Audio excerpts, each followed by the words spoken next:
Terduga teroris yang menyerang markas Polda Sumatera Utara dikabarkan telah dipindahkan ke Jakarta pada Rabu siang. Jumlah tersangka juga bertambah menjadi 4 orang.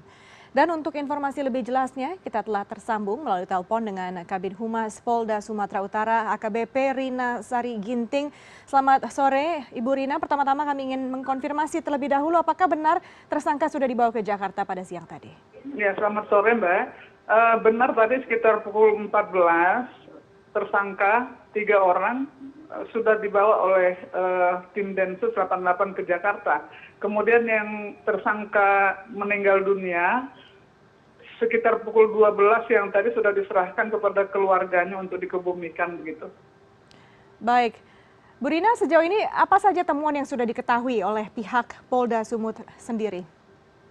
Maksudnya Mbak? Kira-kira apa semua temuan dan keterangan yang sudah didapatkan, yang sudah digali oleh tim dari Polda Sumut dari keempat tersangka?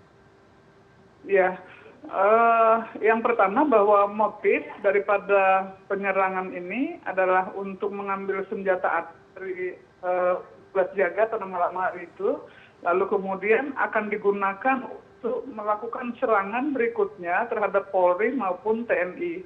Nah, itu motifnya. Keterlibatan 4 orang yang dijadikan tersangka memiliki peranan yang berbeda-beda begitu. 2 orang itu sebagai eksekutor, kemudian 1 orang ikut bersama-sama dengan eksekutor ini melakukan survei.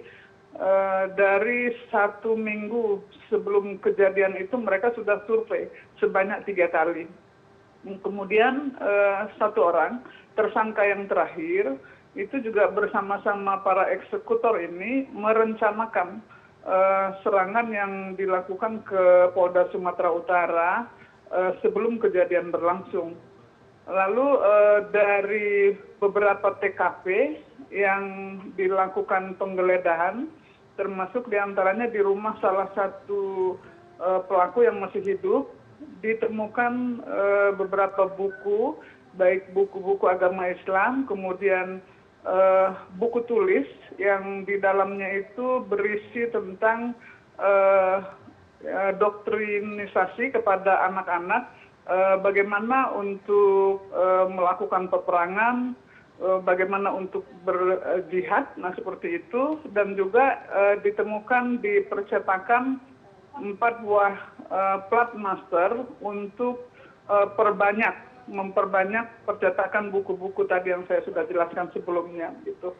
Nah, kemudian mulai tadi siang sekitar jam 2 karena pihak dari penyidik Densus 88 merasa sudah cukup untuk mengambil keterangan di sini, ketiga orang tersangka dibawa ke Jakarta dan saksi yang selama ini kita sudah amankan itu semuanya sudah dikembalikan kepada pihak keluarganya gitu Mbak. Baik Ibu Rina, insiden penyerangan yang terjadi di Mapolda Sumut menjadi keprihatinan nasional. Tapi apa saja poin-poin pembelajaran penting yang bisa dipetik oleh tim dari Polda Sumatera Utara pada khususnya dan juga kepolisian pada umumnya?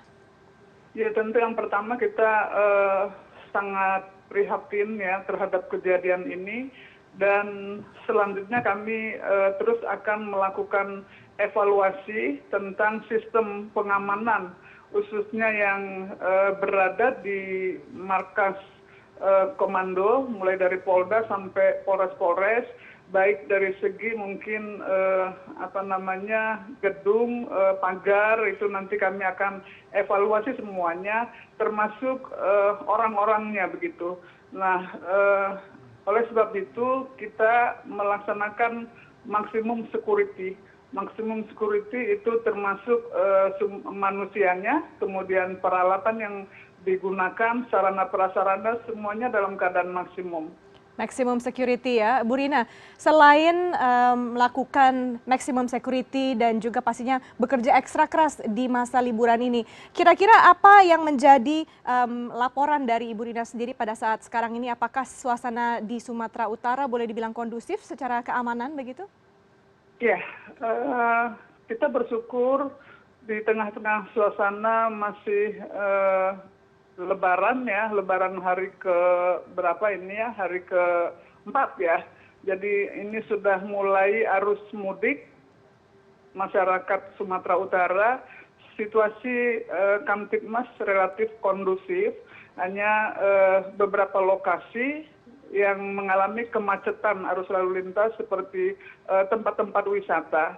Tetapi pada umumnya keseluruhan suasana Kamtibmas cukup kondusif untuk jajaran Sumatera Utara. Baik, terima kasih Kombes Pol Rina Sari Ginting, selamat bertugas kembali dan kami ucapkan sekali lagi bela sungkawa kami atas gugurnya Ibda Numerta Martua Sigalingging.